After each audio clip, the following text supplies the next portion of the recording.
Apakah yang menyebabkan seseorang punya rasa rindu?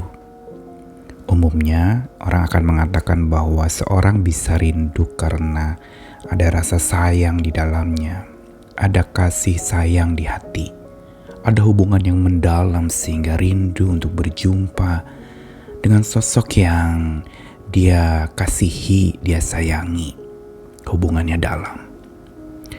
Itu adalah sebuah kerinduan yang biasa. Tapi ada pula rindu jenis kedua, yaitu rindu yang bukan dari hubungan yang dalam, tapi justru dangkal.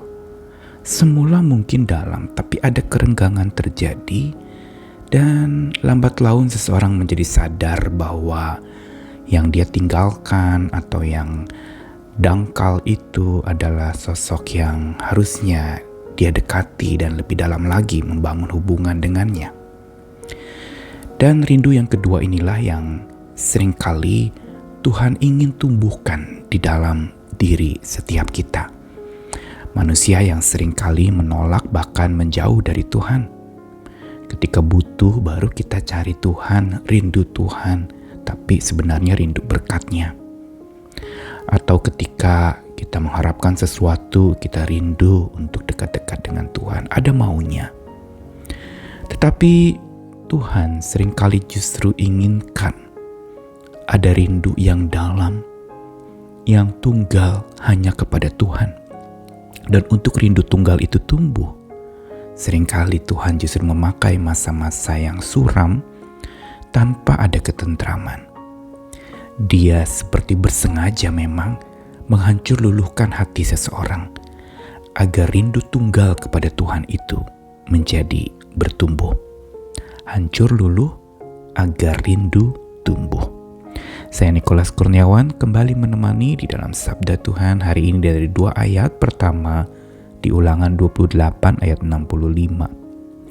Engkau tidak akan mendapat ketentraman di antara bangsa-bangsa itu dan tidak akan ada tempat berjejak bagi telapak kakimu. Tuhan akan memberikan di sana kepadamu hati yang gelisah, mata yang penuh rindu, dan jiwa yang merana. Lalu satu lagi dari Mazmur 119 ayat 82. Habis mataku merindukan janjimu. Aku berkata, bilakah engkau akan menghiburkan aku?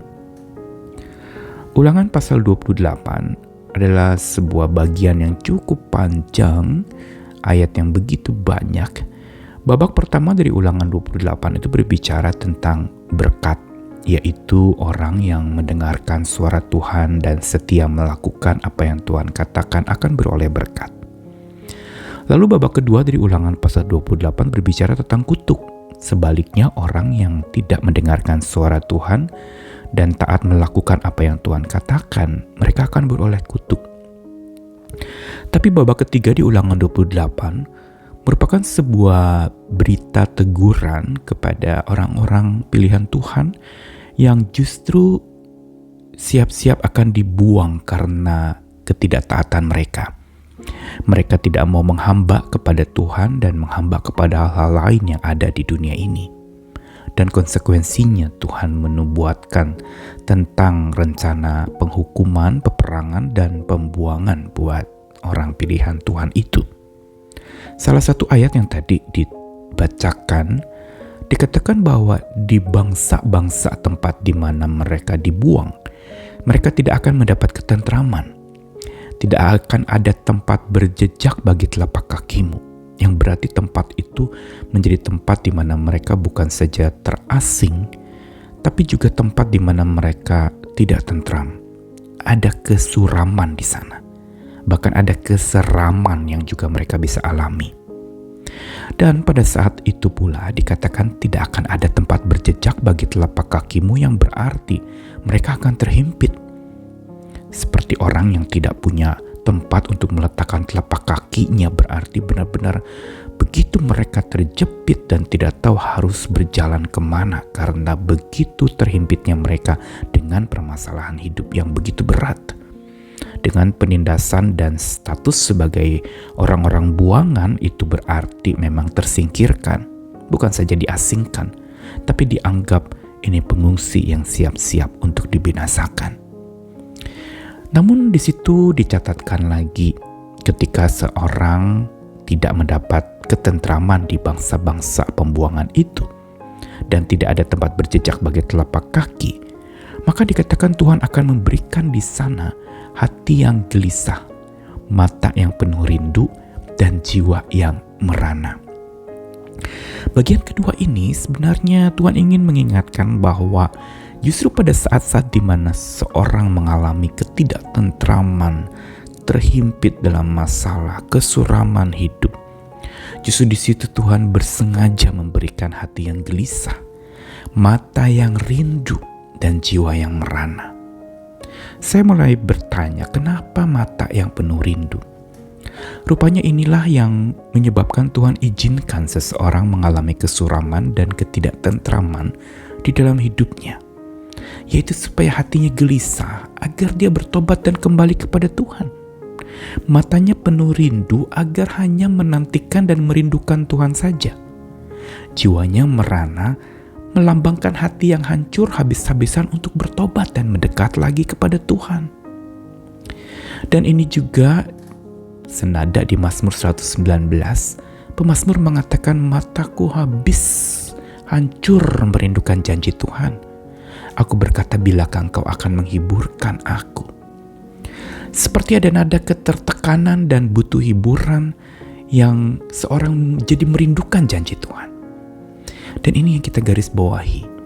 Pelajaran dari dua bagian ini mau beritahu kepada kita bahwa masa-masa suram dalam hidup kita tanpa tentram yang ada, acap kali di tangan Tuhan dijadikan sebagai alat penghancur luluh hati seseorang. Hati seseorang dibuat hancur luluh agar tumbuh kerinduan untuk berpadu hanya dengan Tuhan saja. Sebuah kerinduan tunggal yang hanya kepada Tuhan, bukan kepada hal lain lagi. Yang kepadanya juga kita tunggal mengadu. Kita bukan saja tinggal di dalam Tuhan, tapi hati kita tunggal mengadu hanya kepada Tuhan. Ini yang menjadi catatan penting pada saat dimana kita mengalami kesuraman dan ketidaktentraman dalam hidup. Bisa jadi justru sengaja Tuhan taruhkan kita dalam kondisi hancur luluh agar rindu tunggal itu tumbuh. Rindu yang dalam hanya kepada Tuhan dan hati yang terbuka mengadu hanya kepada Tuhan. Semua mau mengajarkan kepada kita bahwa lewat segala apapun yang kita alami, Tuhan mau kita mengutamakan Dia. Tuhan mau kita tidak larut dan meninggalkan Dia, tetapi justru makin mendekat agar sungguh kerinduan yang tumbuh adalah rindu karena kasih sayang, rindu karena hubungan yang mendalam, rindu karena yakin bahwa hanya Tuhan satu-satunya penolong hidup.